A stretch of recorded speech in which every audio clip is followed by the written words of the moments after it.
जय श्री कृष्ण।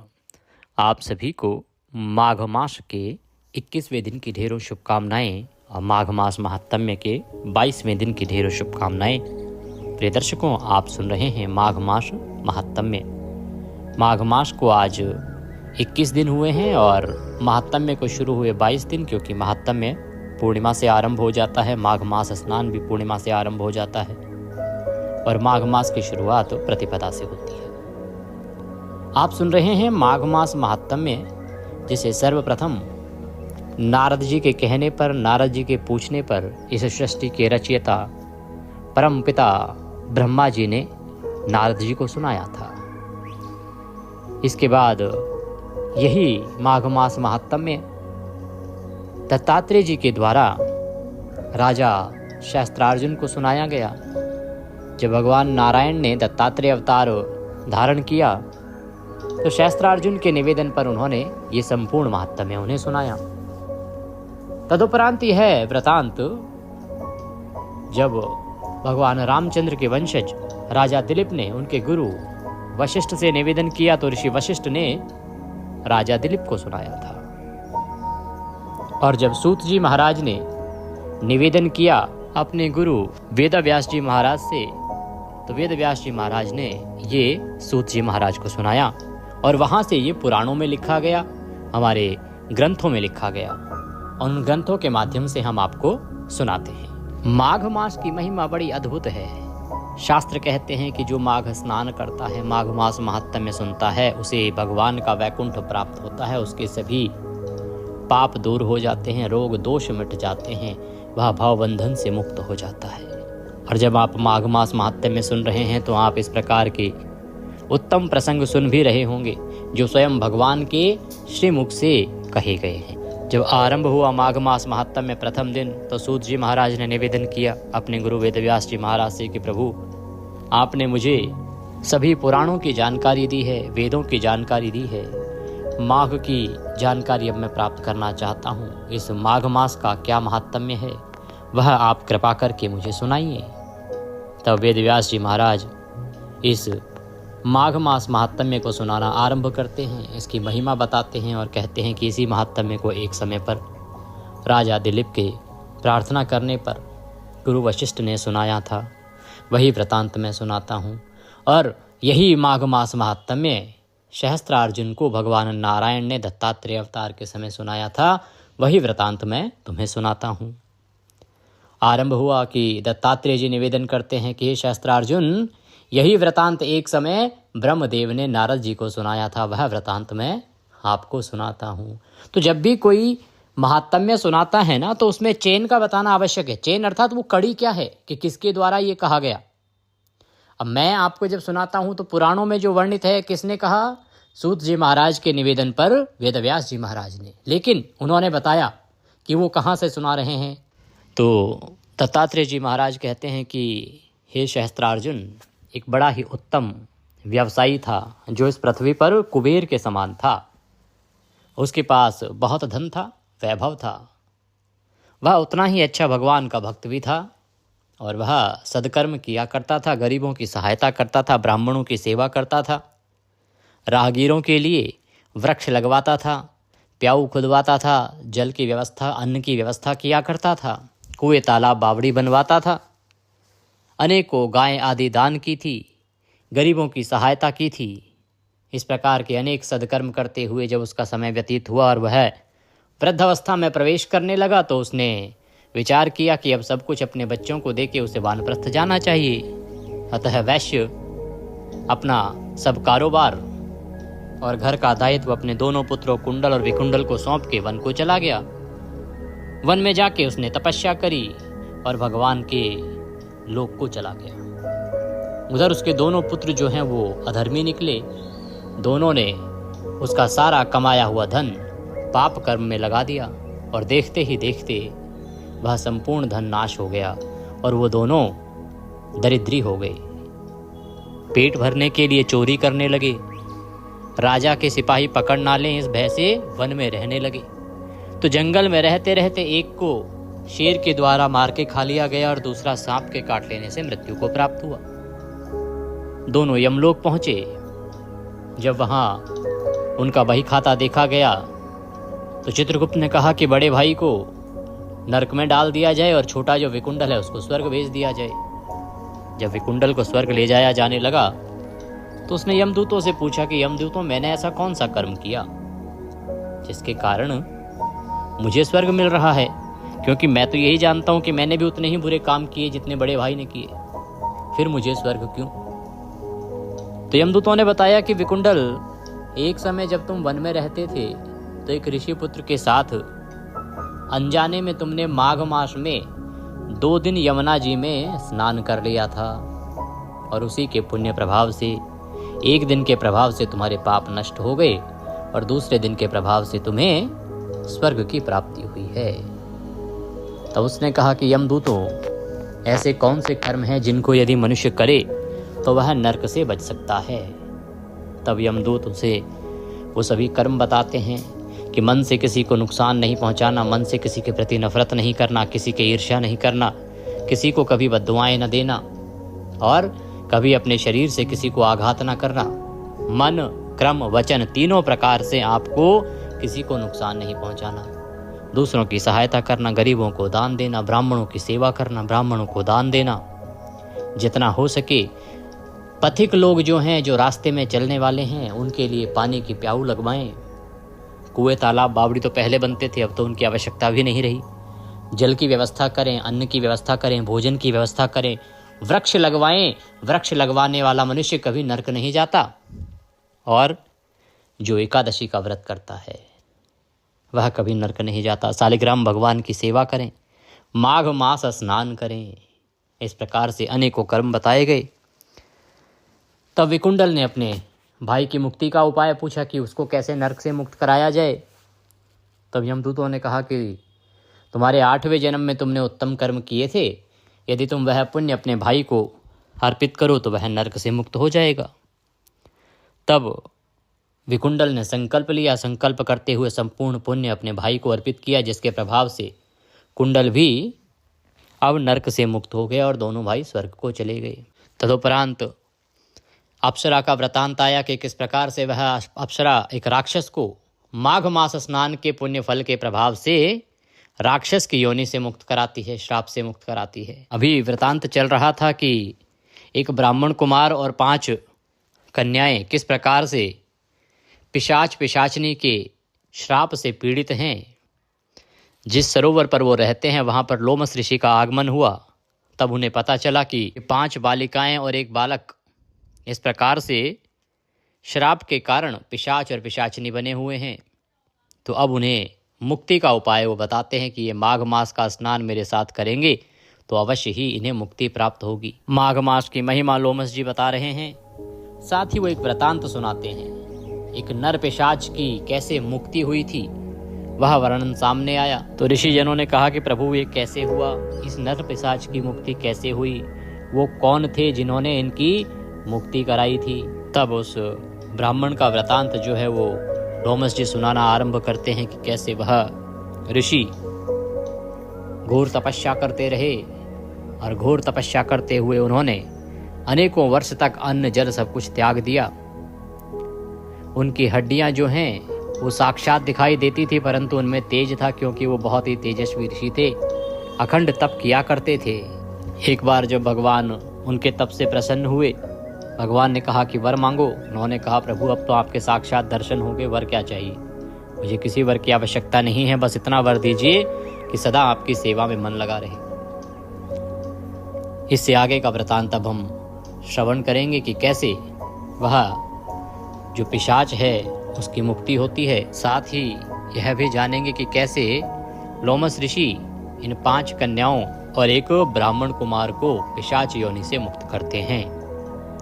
तो आइए आज का अध्याय आगे बढ़ाएं। उससे पहले आपसे निवेदन है कि ये पवित्र माघ मास महात्म्य का वीडियो है तो कृपया इसे एक बार लाइक अवश्य कर दीजिएगा। परमेश्वर वासुदेव की कृपा प्राप्त करने के लिए कमेंट बॉक्स में अवश्य लिखिएगा जय श्री हरि या ओम नमो भगवते वासुदेवाय।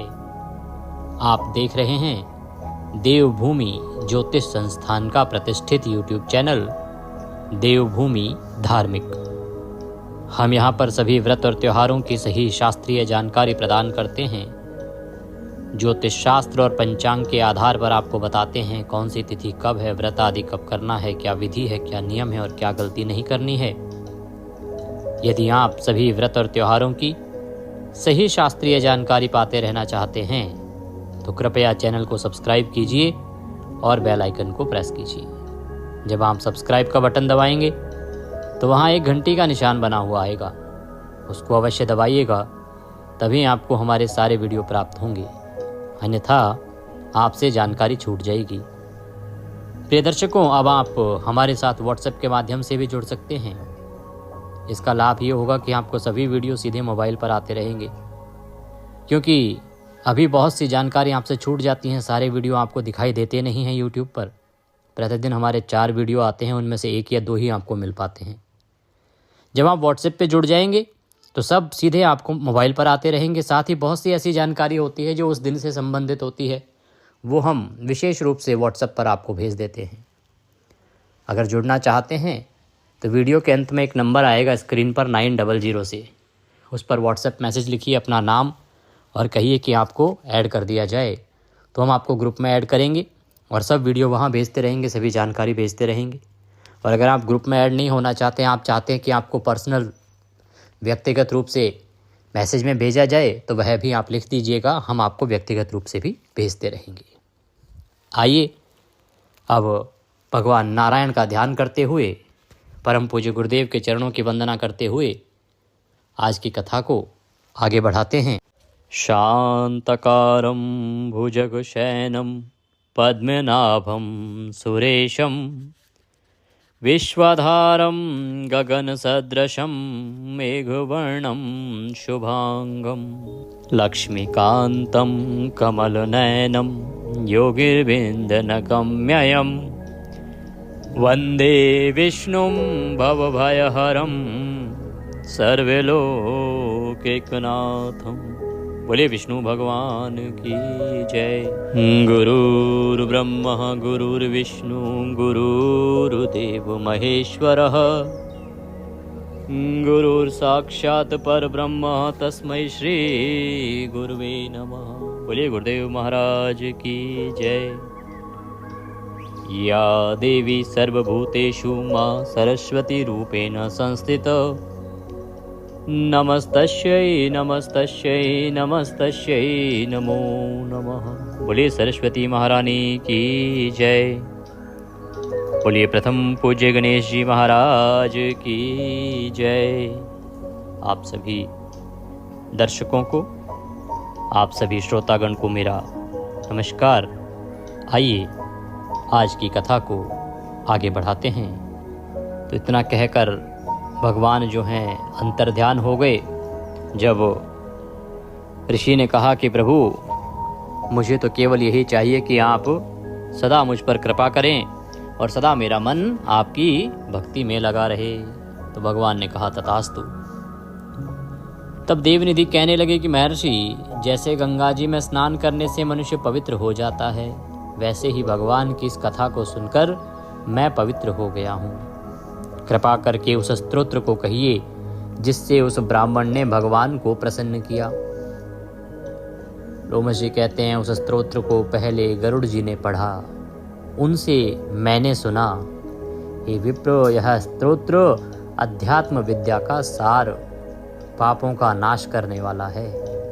वासुदेव सर्वव्यापी चक्रधारी और सज्जनों के प्रिय जगत के स्वामी श्री कृष्ण को नमस्कार है। जब स्तुति करने वाला विचार करे कि सभी जगत विष्णु में है, तो किसकी स्तुति की जाए।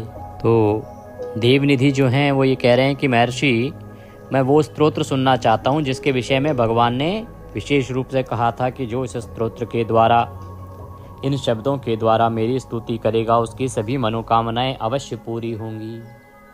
आपको याद होगा प्रिय दर्शकों, कल के अध्याय में अंत में ये वर्णन आया था, जब भगवान नारायण ने वरदान दिया ऋषि को, तब उन्होंने कहा था कि तुमने जिन शब्दों में, जिस स्तुति के द्वारा मेरी स्तुति की है, जो उसको पढ़ेगा या जो उसको सुनेगा, जो मेरी स्तुति उससे करेगा, उसकी सभी इच्छाएं अवश्य पूरी होंगी।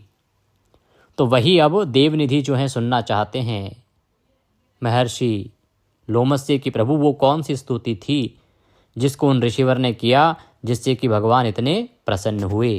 वो कौन सी स्तुति है जो भगवान से मन चाहा वर प्रदान कराती है? तब लोमशी कहते हैं कि उस स्तोत्र को सबसे पहले गरुड़ जी ने पढ़ा और मैंने उनसे ही सुना है, अर्थात मुझे गरुड़ जी ने ही पहले सुनाया था। गरुड़ कौन? भगवान विष्णु के जो वाहन है। लोमश ऋषि कहते हैं कि हे विप्र, यह स्तोत्र आध्यात्म विद्या का सार और पापों का नाश करने वाला है। वासुदेव सर्वव्यापी चक्रधारी सज्जनों के प्रिय जगत के स्वामी श्री कृष्ण को नमस्कार है। जब स्तुति करने वाला विचार करे कि सभी जगत विष्णु में है तो किसकी स्तुति की जाए? कहते हैं कि जब वो स्तुति करने वाला ये विचार कर ले कि सारा संसार विष्णु में ही समाया हुआ है तो फिर स्तुति किसकी की जाए? जिस भगवान के श्वास वेद हैं, और फिर कौन सी स्तुति उनकी प्रसन्नता के लिए की जा सकती है? जिसको वेद नहीं जान सकते, न वाणी न मन जान सकता है, उसकी स्तुति में अज्ञानी क्या कर सकता है? सारा चर अचर संसार जिसकी माया से चक्र की तरह घूम रहा है, इसी से हे प्रभु आप चक्रधारी कहलाते हो। ब्रह्मा विष्णु आप ही हो। सारे संसार को उत्पन्न करने वाले, ब्रह्मा को भी आप उत्पन्न करने वाले हो। जब जीव शरीर को धारण करता है तब उसमें ज्ञान उत्पन्न होता है।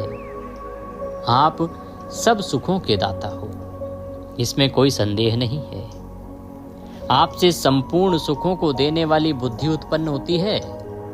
आप ही 5 कामनेंद्रियों और 5 महाभूत तथा मन के विविध भाव हो। ब्रह्मा विष्णु रुद्र की कल्पना से आप संसार की कल्पना इसी प्रकार करते हो जैसे पिता पुत्र की कल्पना करता है।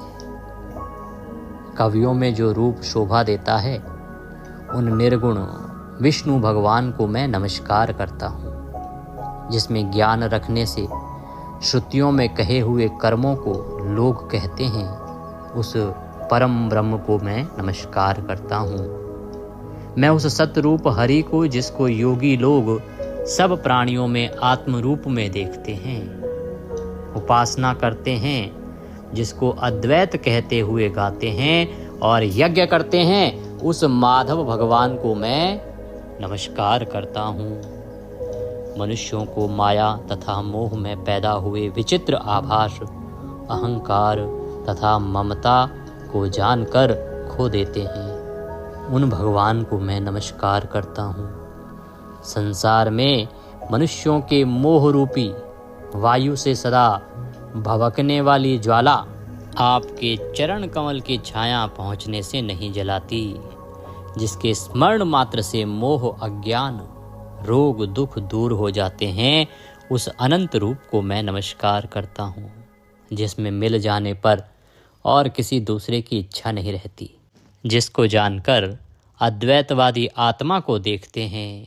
यदि विष्णु शब्द का अर्थ और उसके विषय का ज्ञान एक ही होता तो इस सत्य से, हे माधव, इस संसार की माया में फंसकर तेरे ही ध्यान में रत रहता। यदि वेदांत दर्शन में भगवान सारे संसार में व्याप्त हैं तो इसी सत्य से भगवान में भरी निर्विघ्न भक्ति हो, जो बीज नहीं है तो भी बिना बीज के स्वयं विद्यमान है। सो वह विष्णु भगवान रूपी रंग से हमारे बीज के टुकड़े टुकड़े को, जो सृष्टि स्थिर तथा लय के लिए ब्रह्मा विष्णु महेश 3 रूप धारण करते हैं और कार्य में सत्य रज और इन 3 गुणों में विद्यमान हैं, वह भगवान मुझ पर प्रसन्न हो। जो प्राणियों के हृदय रूपी मंदिर में निर्मल देव वास करते हैं, वह भगवान मुझ पर प्रसन्न हो। जो अविद्यापूर्ण संसार का त्याग करता है, जगन्मय आप हो, आपका बनाया हुआ विश्व आनंद करता है। आपके त्याग करने पर अपवित्र हो जाता है, उसका साथ करने पर भी तुम बिना साथ के बने रहते हो। विकार रहित जिनके चावाक पंचभूत योग से पैदा हुआ चैतन्य मानते हुए उपासना करते हैं। जैन लोग आपको शरीर का परिणाम मानते हैं और सांख्यवादी आप ही को प्रकृति से परे पुरुष मानकर ध्यान करते हैं। जन्म इत्यादि से रहित चैतन्य रूप सदा आनंद स्वरूप उपनिषद जिसकी महिमा गाते हैं, आकाश आदि पंच महाभूत, देह मन बुद्धि इंद्रियां, सब कुछ आप हो, आपसे अलग और कुछ नहीं। आप ही सब प्राणियों को उत्पन्न करने वाले हो, मुझको शरण देने वाले हो। आप अग्नि, रवि, इंद्र, होम, मंत्र, क्रिया तथा फल सब आप ही हो। कर्म के फल देने वाले वैकुंठ में आपके सिवाय कोई नहीं है। मैं आपकी शरण में हूँ। सब प्राणियों के हेतु तथा उनको शरण देने वाले आप ही हो। जैसे युवा पुरुष की युवती में और युवती की युवा पुरुष में प्रीति होती है, वैसे ही मेरी प्रीति आप हो।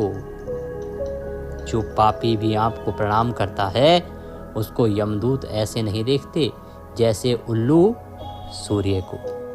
ये भगवान की प्रार्थना चल रही है यहाँ पे, भगवान की स्तुति चल रही है यहाँ पे, जो उन ऋषि के द्वारा की गई थी, जो मनवांछित इच्छा को पूरा करती है।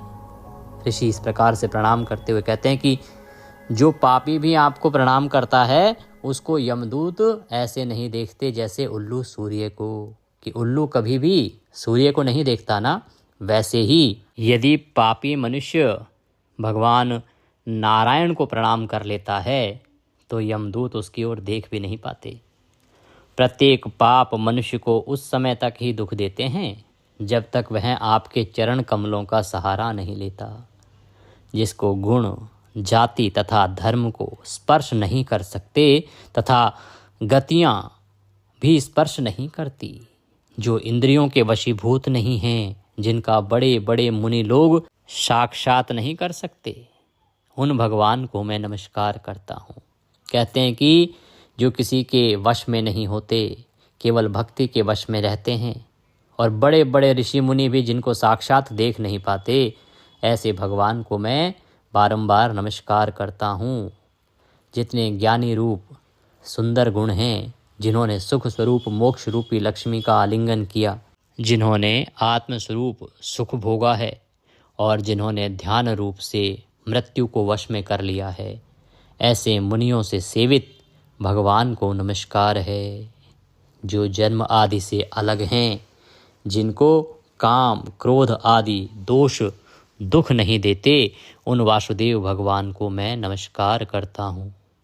जिनके ज्ञान की गति से अविद्या रूपी मल शुद्ध हो जाता है, जिनके ज्ञान रूपी शस्त्र से संसार रूपी शत्रु का नाश हो जाता है, उन दुखों के नाश करने वाले को मैं नमस्कार करता हूँ। जिस प्रकार सब स्थावर जंगम संसार को उत्पन्न करते हैं, इसी सत्य से भगवान मुझको भी दर्शन दें। इस प्रकार उसकी सच्ची भक्ति देखकर भगवान ने प्रसन्न होकर उस ब्राह्मण को दर्शन दिए, और ब्राह्मण की स्तुति से प्रसन्न होकर तथा उसको वरदान देकर भगवान अंतर ध्यान हो गए, और वह ब्राह्मण कृतकृत्य होकर भगवान में लीन हो गया और शिष्यों के साथ स्तोत्र पढ़ता हुआ तपोवन में रहने लगा।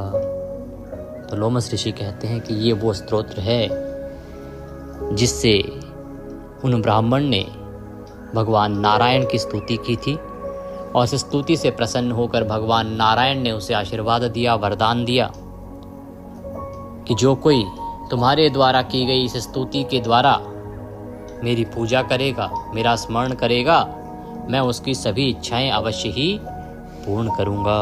और फिर भगवान उस ऋषि को वरदान देकर, उस ब्राह्मण को वरदान देकर वहां से अंतर ध्यान हो गई। उधर वह ब्राह्मण भी अब अपने शिष्यों के साथ स्तोत्र पढ़ता हुआ उस तपोवन में रहने लगा, वहीं पर रहने लगा। उसका आश्रम वहीं पर और अधिक बड़ा होता चला गया। जो कोई स्तोत्र को पढ़ता अथवा सुनता है, उसकी बुद्धि पाप में नहीं लगती और ना ही बुरा फल देखता है। इसके कीर्तन से मनुष्यों की बुद्धि, मन तथा इंद्रियां स्वस्थ हो जाती हैं और जो भक्ति पूर्वक इसके अर्थ को विचार कर इसका जप करता है वह वैष्णव पद को प्राप्त होता है, अर्थात भगवान के धाम को प्राप्त करता है। इसके सदैव पढ़ने से मनवांछित कार्य सिद्ध हो जाते हैं। मनुष्य सुपुत्र पाता है तथा धन, पराक्रम और चिरायु प्राप्त करता है। इसके पाठ से बुद्धि, धन, यश, कीर्ति, ज्ञान तथा धर्म बढ़ते हैं। दुष्ट ग्रहों की शांति होती है। यह व्याधियों व अनिष्टों को दूर करता है, दुर्गति से तारता है। इसके पढ़ने से सिंह, व्याघ्र, चोर, भूत, देव, पिशाच और राक्षस का भय नहीं रहता। जो भगवान का पूजन करके इस स्तोत्र को पढ़ता है वह पापों से ऐसे ही अलग रहता है जैसे जल पंख से कमल। ऋषि लोमस कहते हैं कि जो स्तोत्र को 1 काल, 2 काल या 3 काल पढ़ता है वह अक्षय फल प्राप्त करता है।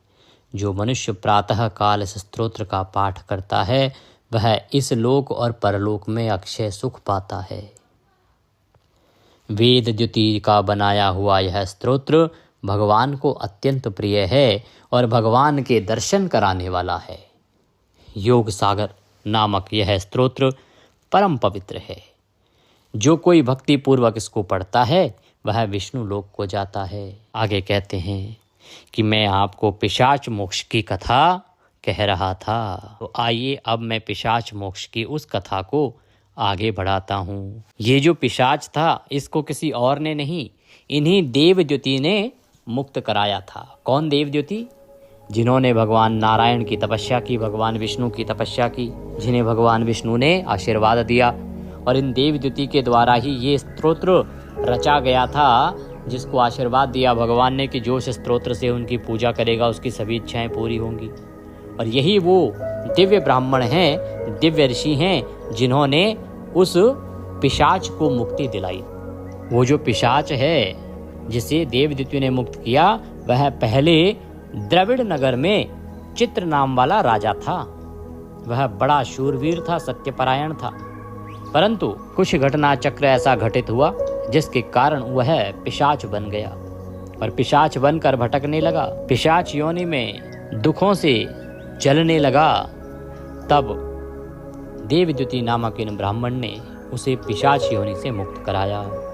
यह वृतांत हम कल के अध्याय में श्रवण करेंगे कि कैसे ये जो राजा था क्या राजकाज करता था, क्या इसने कर्म किया जिसके कारण इसे पिशाच की योनि में जाना पड़ा, ये पिशाच क्यों बना, कैसे यह राजा देवद्युति से मिला और महाराज देवद्युति जो परम विद्वान हैं, भगवान नारायण के भक्त हैं, वो कैसे इन राजा को जो अभी पिशाच बन गए हैं उनको इस योनि से मुक्त कराते हैं। यह पिशाच की मुक्ति का जो वृतांत है कल हम आगे श्रवण करेंगे। बोलिए विष्णु भगवान की जय। प्रिय दर्शकों, आज 24 तारीख है और 25 तारीख को बड़ा उत्तम दिन है। माघ शुक्ला सप्तमी का दिन है। इस दिन पितृकर्म अवश्य करिएगा, पितरों का तर्पण अवश्य कीजिएगा, क्योंकि अगर आपने 25 तारीख को पितरों को तर्पण कर दिया तो आपके पितृ 2000 वर्ष तक तृप्त रहेंगे। पितृदोष का सबसे बड़ा उपाय है ये दिन साधारण नहीं है और बहुत अधिक कुछ करने की आवश्यकता भी नहीं है। पितृतर्पण के लिए विधि मैंने आपको बता ही रखी है, कल मैं पुनः बता दूंगा। वैसे मैंने वीडियो अपलोड कर दिया है जिसमें बताया है माघ मास की सप्तमी की क्या महिमा है, क्या करना चाहिए, क्या नहीं करना चाहिए, उसे अवश्य देखिएगा। आने वाली एकादशी के विषय में जानकारी मैंने अपलोड की है और महाशिवरात्रि के विषय में भी जानकारी अपलोड की है। बसंत पंचमी का त्यौहार पूर्ण हो चुका है। आशा करते हैं कि आपने विधि विधान से इसे मनाया होगा। आज दुर्गा सप्तशती के अध्याय सुनना न भूलिएगा। माघ मास गुप्त नवरात्रि के कुछ ही दिन बचे हैं, इनका लाभ लीजिए। जितना हो सके आप दुर्गा रक्षा कवच सुनिए और प्रतिदिन दुर्गा सप्तशती अवश्य ही श्रवण कीजिए। आज की कथा के निमित्त यदि दक्षिणा आदि कुछ भी अर्पित करना चाहते हैं तो आपकी स्क्रीन पर नंबर आ रहा है, उस पर भेज सकते हैं, या जो QR कोड दिया है उसको स्कैन करके भी भेज सकते हैं। भगवान नारायण सब पर कृपा करें। हरे कृष्ण।